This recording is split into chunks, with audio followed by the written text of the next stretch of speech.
Sri lotus developers IPO வந்திருக்கு. IPO date வந்து ஜூலை 30 முதல் ஆகஸ்ட் 1 வரையும் வந்திருக்கு. ஐபிஓ ப்ரைஸ் வந்து பார்த்தீங்கன்னா 140 முதல் 150 வரையும் வந்திருக்கு. ஐபிஓ சைஸ் வந்து 792 கோடி வந்திருக்கு. இது முழுக்க முழுக்க ஃப்ரெஷ் இஷ்யூ. ரீட்டெயிலுக்கு வந்து 35% ஒதுக்கியிருக்காங்க. ஃபேஸ் வேல்யூ வந்து 1ல் வந்திருக்கு. இவங்க வந்து 2015 மகாராஷ்டிரா மாநிலத்தில் மும்பையில் ஆரம்பிக்கப்பட்ட ஒரு ரியல் எஸ்டேட் டெவலப்பர் கம்பெனி. இவங்க வந்து கமர்ஷியல் ப்ராஜெக்ட் ப்ளஸ் ஹவுசிங் ப்ராஜெக்ட்டும் பண்ணி கொடுக்குறாங்க.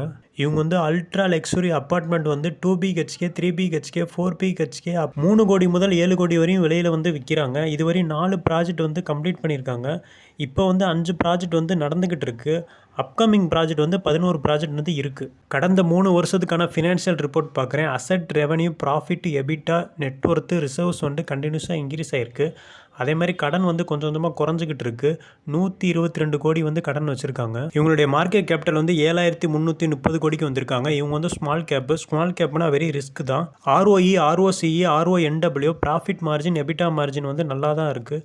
டெப்ட் டு ஈக்விட்டி வந்து 0.13 இருக்குது. நல்லா தான் இருக்குது. ஏற்கனவே சொன்ன மாதிரி கடன் வந்து 122 கோடிக்கு இருக்காங்க.